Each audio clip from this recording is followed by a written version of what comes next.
Hi guys, how are you? Welcome back to my channel. If you're new here, my name is Sophia Cianciulli. I'm the host of the Sophiology podcast, and this is my YouTube extension. I almost said extension of said podcast. So I was just praying and about my situation, and I kind of been grappling about if I even want to talk about some of the things that have been happening this week, because it's been a freaking roller coaster and we're nowhere near complete, I guess, in anything. We're still kind of in the middle of a lot of stuff, but I kind of want to share some of my revelations because I was in the middle of prayer and I just felt like God was like, tell my people. So here I am.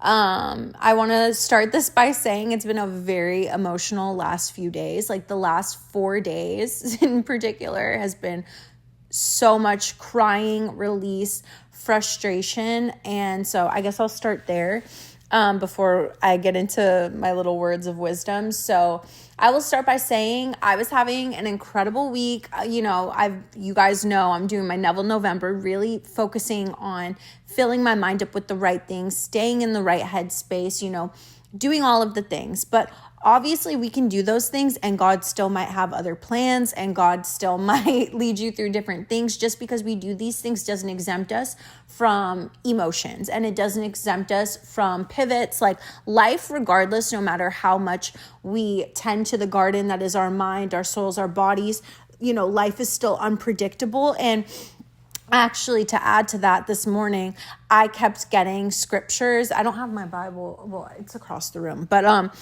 I kept getting, let me grab it, but I kept getting scriptures on tomorrow's not promised. I know that there's that verse is in James somewhere, James 5, let me get it. And there was a bunch, I just kept opening my Bible to it, and I felt so emotionally depleted, which I'm going to explain to you why, but this is not me telling you, oh, this is, what's wrong. I'm telling you this because there's a message in this. But I was very confused. I was like, why does he keep telling me that, tomorrow's not promised? Don't boast about tomorrow. I know that's somewhere in Proverbs as well. I just kept reading it, and it happened so many different times. And I was like, why is he telling me this? And I was kind of annoyed because I was like, why is he keep telling me this? Is something bad going to happen? And I was literally praying. I was like, why are you telling me this, Jesus? And then, sorry, I'm looking for the verse. And then, where is it? I can't find it. But as he was saying this, I mean, you get the gist, but hopefully I can find it. But as he was saying this, I was watching 2819 on YouTube. I didn't go to physical church today, and as I was praying on that, it was, worship was ending, and that was literally one of the first things the pastor said, and for reasons that are kind of sad, but he was talking about how we never know, and our lives could change at any given moment, and his story was for the worse, and honestly, what I was feeling was not good, but just what has been going on emotionally, I've just felt very overwhelmed. And so when God was saying that, I was like, what are you saying? Is something bad going to happen? But just in general, we just never know what life will bring to us. We just simply don't know. So I say all of that to say I had a few pivots. So something that was supposedly really good happened to me on Thursday, something that you would think is a really good thing, right? And it's a new chapter.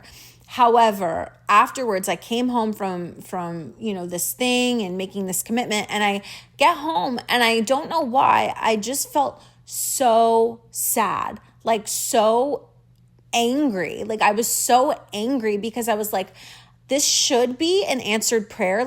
All of the things about this new situation seems like it's from God. There's so many different signs in it. His hand is obviously in it, right? But I was mad because I was like, but this isn't everything that I want. And I was mad. And by the way, let me tell you this, in my vulnerability, I think a lot of people struggle to bring God their full emotions. But I heard this the other day, so many different people in the Bible who have walked on this earth have had their moments with God where they're mad. Like Moses hit the tablets. Like there's so many with David. Like there's so many different examples. Even Jesus didn't get mad, but like in the Garden of Gethsemane, he wanted God. He went to God and had his worst moments and his most pain. Like he was about to lose his life and carry and bear all of our sins, everything that's ever happened. And he was begging God to take God's will from him. And, so that's to say, like, we all go through moments where things like might not be what we want. And so I was freaking out. Like when I tell you I had like an episode, like screaming, crying, punching pillows, sobbing, telling God everything. Like it was like my soul needed it. Like I was like, God, there is so much in my life that I want to do and be and become. And there's so much that has happened. And, having a little bit of a woe is me moment, but also just releasing, like my soul felt like it was so like, do you ever have like something where you're doing things and it's, you're on a good path, but you just feel like it's not there yet. Like you feel like you're made for bigger.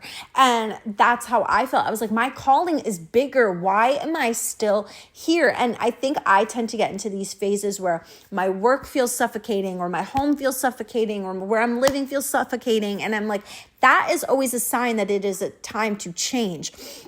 So for me, I was like, why is it that I just got this new opportunity, which seems amazing? However, I'm sad about it and I should be glad about it.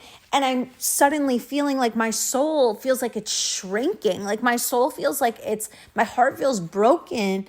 And I was so angry. And so I had all these emotions, all these feelings, and I was just bearing them all to God and then went to bed. And the next day still kind of felt the same way. And I was trying to make sense of my emotions. And so I'm not really sure where to begin, but basically, so with everything I share with you, I will share a little bit of my dream because I do believe that this is relevant. I also will share another thing. I have this owl and it's like, I don't know if it's really worth it to share about the owl, but there's also this owl, maybe it's significant to you, but there's an owl that has been like, he always comes in like very prayerful times. Like I've had moments where I was like outside praying, my eyes are closed and he's there staring at me. But lately he's been around and I haven't seen him in like a year and I saved his life twice, okay, from getting eaten by hawks. So anyway, I feel like he's one of my like guardian angels sent by God, just a side note. But anyway, so he's been here too. So a lot of stuff's happening. But so I had a dream that I woke up to it. And the only thing I saw in this dream was very simple. And I've had a lot of different dreams lately, but that kind of coincide with this, but they're more personal. So I'll share this because I think that this might be more geared towards other people. But so I had basically a dream of a green street sign, like when you're going to a town or you're going, like not like labeling like the streets, but like welcoming you to a town. On the path that I walk, like I walk a few different paths, but it was on the path that I walk in a certain path. And it was just a big green sign that said ending, like ending in big white letters. And it wasn't like a stop sign or anything. It was green. And it was almost like you're entering into a town and it says ending. And it makes me think of like when God says, I think it's in Proverbs, but he says the ending of a thing is better than the beginning.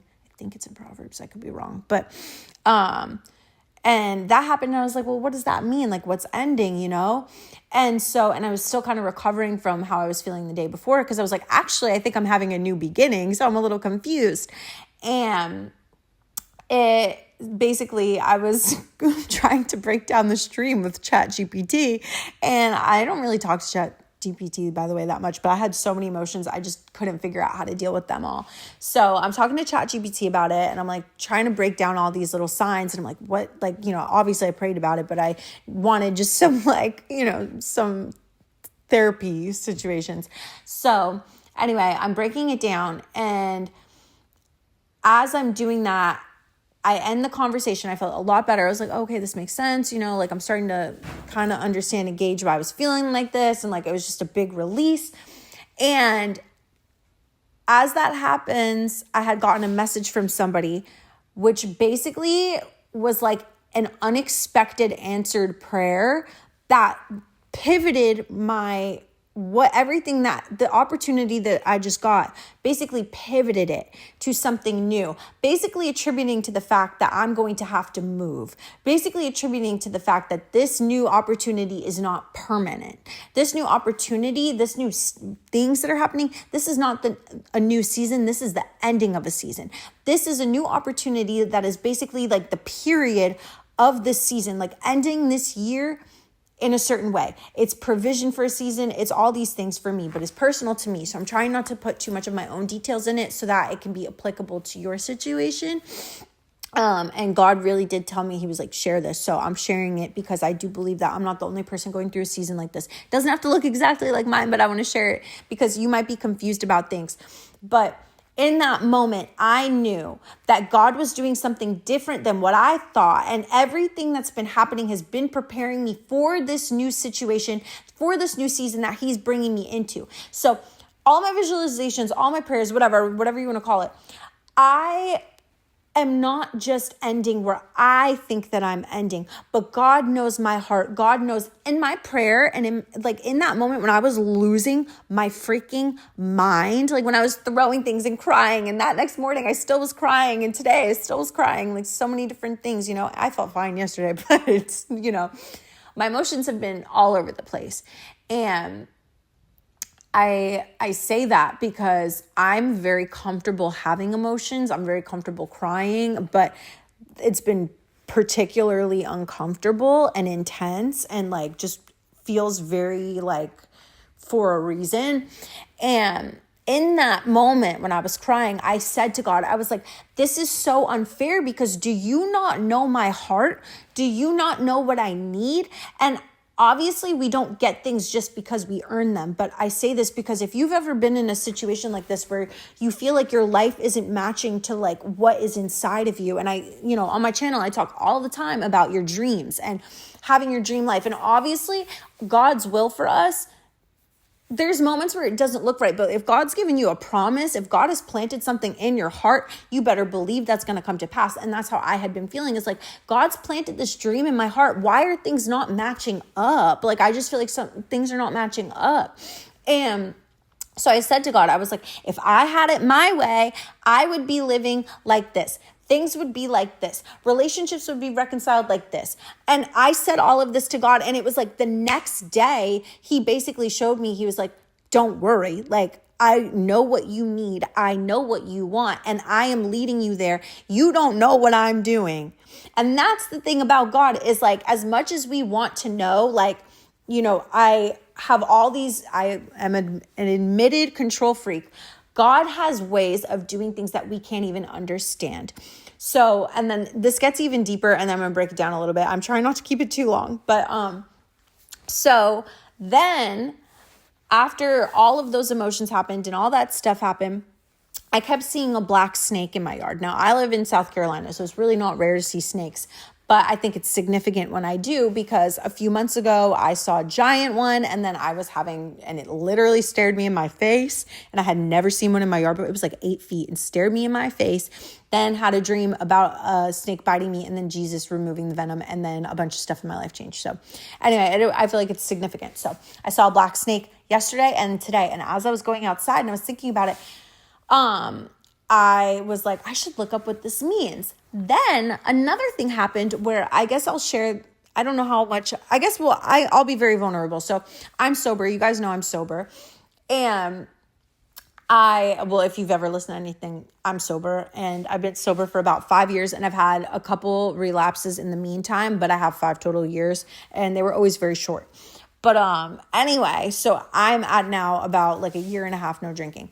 And I like in my row in a row. So I had gotten this urge. I woke up this morning and it was like the heaviness was so much more than I could bear. Like I just felt so heavy and like I just felt like, why do I feel like this? Like I was like, I have so much to do. I feel so emotional and heavy and like, why do I feel like this again? Like, why does it still feel like this? And then I thought of the fact that like, I was like, I just think I need to drink. Like, I was like, I just feel like I just want a glass of red wine. Like, it'll make me calm down. Like, I'll feel better. Like, I won't feel so bad. And I was like, I have to Christmas decorate. So, and I shouldn't say have to, because it's a fun experience, but I live alone. So it's like, it's not like I have to make it my own thing. So I had basically convinced myself I was going to drink. Like, I pretty much convinced myself I was going to drink. And I have only had one other urge aside from today's, in like this last year and a half. And so it caught me off guard. And I was like, this is so intense. And I just kind of like was going down this road of convincing myself how it could be a good thing. But I knew, and I walked myself through it. And by the grace of God, I prayed through it. And I had a weak moment. I prayed through it. I had to watch sobriety videos. Like, I had to like really like coach myself through it. But by the grace of God, he got me through that urge. And so I say that to say, with the black snake and with that moment, I put 2 and 2 together. I was like, this is some warfare. And with everything happening and everything that's been coming up for me and all of these different little signs and all of these changes, I know, and I have some more personal things coming up in my life that are changing and that I've been praying on, that I'm starting to see, things happening. And I knew, I was like, that's that trifling little loser, the devil, trying to come in here, trip me up. He can't. I said, he can't. And let me tell you something. If you've not seen my like demons video, I will tell you really quickly. Alcohol is warfare for me. Like, it is warfare. Every time I had convinced myself that having one drink was okay, it never stayed that way. And I knew in that moment, and I looked up the black snake and I added it to my little ChatGPT breakdown. And I also obviously prayed about it. But I say that to say it all added up that this is warfare. So I want to tell you this. And then my friend, one of my very close friends, she doesn't live in this country, but she's sober like myself. And she sent me a bunch of messages feeling exactly how I'm feeling, exactly what I went through the other day. She was talking to me about how she went through it. And I was like, girl, I just went through the exact same thing. Like, I lost my mind. I lost my mind because I felt I am made for so much more than this. Nothing is adding up. I'm getting mixed signals. I'm confused. I don't get why my body feels like it's on the wrong path, whatever. So that happened. And I was like, okay, cool. I'm not alone. I feel like something's happening here. So as I was praying, I just felt like God wanted me to share with you what I've been understanding about this. And if this applies to you, then I hope you know you're not alone. And this is a gift, because we are hit the hardest, okay? Emotionally, mentally. And let me add to you, I've been hit in a lot of different ways right now. Like, I'm very positive, but there's a lot of things in my life. There is good things, but there's a lot of things in my life that are very much falling apart. And I say falling apart with so much grace because it's falling apart for the best. And when your life looks a certain way, when everything seems to be wrong, when everything seems to be opposing you, I just want you to know that there's 2 ways of looking at it. One, I don't discriminate from energy. I'm not the type of person where I think energy is demonic or anything. Like, energy is literally your old frequency. Like, I believe that when you level up, you change your energy. When my life changed, my energy was so different. It was like I couldn't even recognize the old me. When you are about to literally like jump into a new reality, when you are about to quantum leap into a new reality, the old frequency fights to keep you there. It fights. It wants you to stay the same, because without your energy, it cannot survive. Hello, you're the vessel for it. Second of all, obviously, with Christ, God has to break us down and prune us and remove all of the bits of us, and before he elevates us. And not even just that, but like, our suffering brings us closer to him. Like Pastor Philip was talking this morning, he was just saying, like, your suffering makes you more like him, because when Jesus suffered, he suffered for us. He carried the weight of every single thing. None of us are perfect and none of us are good. And this doesn't mean that you shame yourself. This is because of who you, like, this is just inherently because of the garden. Like, you know, the Garden of Eden. This is not even about you. This is about generations and generations from the beginning of humanity. So it's not anything to be ashamed of. It's the fact that Jesus came here, God came on earth to take the weight of every single thing that we will ever do to harm ourselves and others while being ignorant of it. He bore the consequences that we are very often ignorant to. I'm ignorant of it every single day. Every day I can try to be conscious of it, but I probably won't ever be because of Jesus' sacrifice. You know what I mean?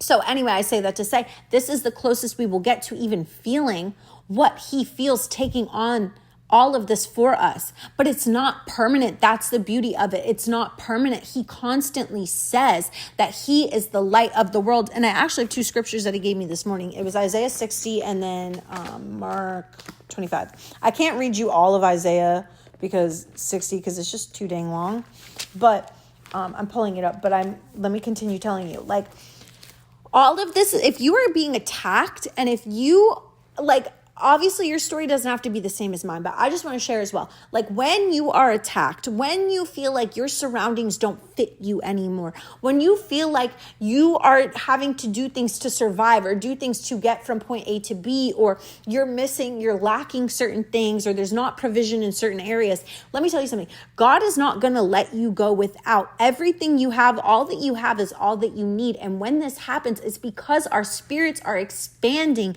because there's more.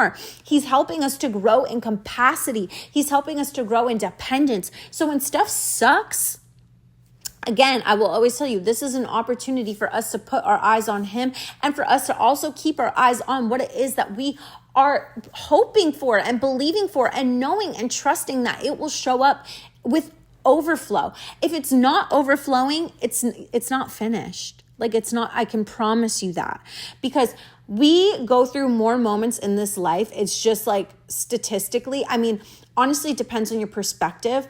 But I think in my life, I've gone through a lot more moments of struggle and tribulation than I have gone through moments of blessing. Now, I'm a very blessed girl and I've gone through a lot of blessing in my life, but I feel like I have also gone through a lot of struggle and a lot of turmoil. I will tell you, I'm so blessed because of what I went through. When I was young, I went through a lot.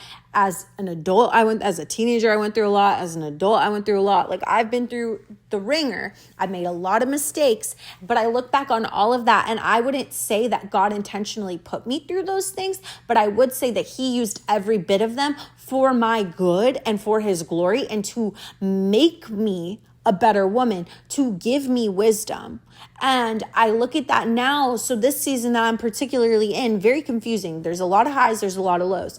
But I will tell you that those things are not the definitive final ending, because every time I've struggled and every time I've been through a lot and I've been confused, and even when I was grateful and hoping for more, and I knew that there was more, if you're feeling that way, you're not finished. It's not finished. And it's coming sooner than you think, especially when the attacks feel heavy, especially if you feel emotional, especially if you feel like, how am I going to do this? Especially with the holidays, it's a lot with family and gifts and, feeling lonely. There's a lot of feelings that come up, and the year's about to end. And I really, truly, truly believe that it is going to end on a high note, that it is going to end in breakthrough, that it is going to end in moving. It is going to end in financial provision. It is going to end in new homes and new cars and new families and new relationships and reconciliation and celebration. I believe that. And I know that to be true. And God has chosen us and crafted us. And he's not going to leave us here. So be vigilant of warfare. I say that. There's a lot of different details that I gave you, obviously. But a few bullet notes is just, 1, you got to be open to whatever God's leading you to do. If God's leading you to changes, don't be confused. And if he's bringing you somewhere and you're like, this seems right, but maybe it's not it, this could just be a part of the bridge. Don't knock it down. Just take it and see what it is. Because for me, I'm like, okay, he's using this as a leap pad. It's not final. And also, you might be ending, a season might be ending for you, and you might be unexpectedly experiencing something new, or expectedly. For me, it was kind of caught me off guard, but I was like, okay, I guess we might be doing this. And also, off of that, be vigilant of any spiritual attacks. Know that when these things come up, you have to be strong enough to understand that it's not you. There's not something wrong with you. God doesn't, sometimes I get like this where I'm like, I tend to not take it out, but it's really me and God locked in. So sometimes I'm like, God, don't you know me? Like, don't you know me? Like, why am I going through this? But it is 99% of the time warfare, and also know that he can be pruning us, sharpening us, giving us a more grateful heart. Like, blessed are those who mourn, blessed are those who suffer. And this is what I want to read to you in Isaiah, because I'll lead you on this so it's not, too long. But be mindful of the fact that there's going to be suffering, but don't do things that are going to hurt yourself. Don't self-sabotage.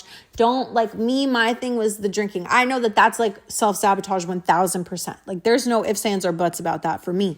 And I will tell you, be stronger than the temptation. Flee from temptation in this season. Don't do anything that's going to trip you up and keep you from getting what it is that God has for you. Because I like to say that nothing gets in the way of it, but honestly, we can prolong it, or we could cause unnecessary BS in the midst when we don't need to. So be vigilant. Don't let your fears get the best of you. Know that there's always support. Sometimes God's provision looks a little different. Sometimes God's support looks different. There's so much in the unseen we don't know, but be vigilant, because you never know what he's doing and who he's sending and how he's going to work things out. And God's blessings end in overflow always. Always. If it's not overflowing, it's not finished. I know that to be true from my own life. When he blesses me in seasons, and he blesses me fully in overflow. I've seen it. And when I have to go through the fire, I go through the fire. But again, you have to always think of the way that he, that like what are they called? The silversmith? Like, I know this is kind of an overdone analogy, but how when a silversmith is, I don't know how to say it, like when he's finishing silver or whatever. Basically, the process is very similar to what God does to us. Like, we will get put through the fire. We will get put through the furnace so that he can see his reflection in us, so that we can be able to have the capacity for what it is that he's bringing us to. And sometimes it doesn't seem that way. Sometimes it's like, what the heck is going on? But you have to have faith, and you have to have dependence. And that is an opportunity to lean on him. Our prayers don't always get answered in exactly the way that we think that they will, or our prayers don't always get answered all at once, or they don't get answered in the time that we might think or how we think, but you never know what he's doing. So try to have eyes to see and ears to hear and an open heart, and be open to correction and pruning and all of the things, and be vigilant and don't be misled. Okay, thank you. Let me read to you from Isaiah, and then I also want to find that one in Mark for you really quick. But I'm sorry if that's a little all over the place. I just, he told me to share it, so I'm doing it. And I also just want you guys to know, like, I talk a lot about dreams and all of that stuff, but let me tell you something. I have a lot of beautiful things in my life. God has, I actually thought about it. I think I'm going to make a video of like all of the answers. Like, I just kind of want to make a video of all of the things that beautiful, I don't know how I'm going to make it, but just all of the blessings that God has brought me in, like a big testimony video. I really do want to make that, but for now, like, I just want you to know, like, we all go through different seasons, and in between seasons are hard. Like, in between seasons, when you feel like you're made for more and you're called for more, but there's warfare and your spirit feels like it's growing and expanding, but the environment doesn't match it. Like, it's okay. Like, it's all going to happen in its due timing. Just be strong. Now, let me read to you from Isaiah. There's a particular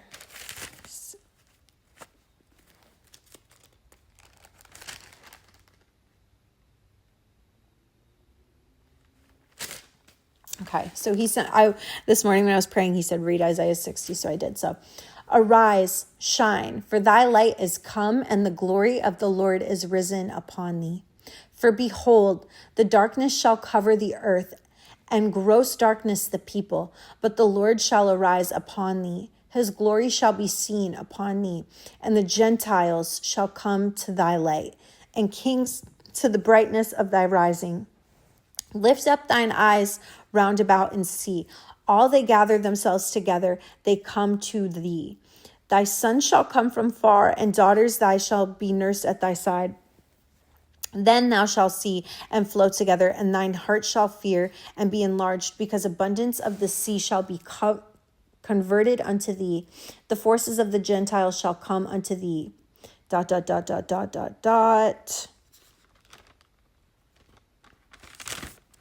We're going to 61. The Spirit of the Lord God is upon me, because the Lord has anointed me to preach good tidings unto the meek. He has sent me to bind up the brokenhearted, to proclaim liberty to the captives, and the opening of the prison to them that are bound, to proclaim the acceptable year of the Lord and the day of vengeance of our God, to comfort all that mourn, to appoint unto them that mourn in Zion, to give them beauty for ashes and the oil of joy for mourning, the garment of praise for the spirit of heaviness, that they might be called trees of righteousness, the planting of the Lord, that he might be glorified.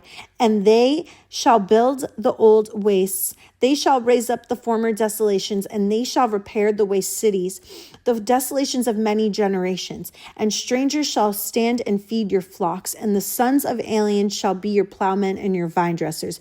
But ye shall be named the priests of the Lord, and men shall call you the ministers of our God.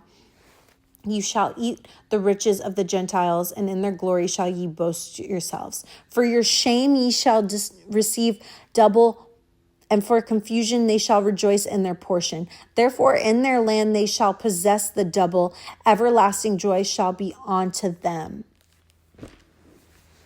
He has so many plans, especially these days when we know he's coming soon. Hello. He's given me so many words, and I haven't shared all of them just because some of them I just haven't known how to. They're very big, and I'm just like, I don't know how to talk about this. I don't know, like, you know what I mean? We have our own doubts, which I have to work through. But when I get the okay, I get the okay. And so I just want to say that he's doing so many amazing things through us.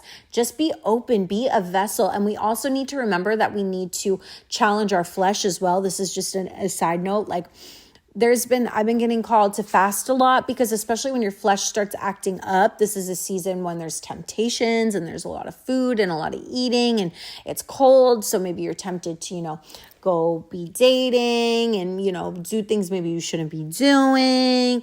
There's just a lot of temptation. You're lonely, you're sad, your emotions get the best of you. So in this season too, we really need to challenge our flesh and know that it's good to be pruned. It's a gift to be pruned. It's a blessing to be pruned.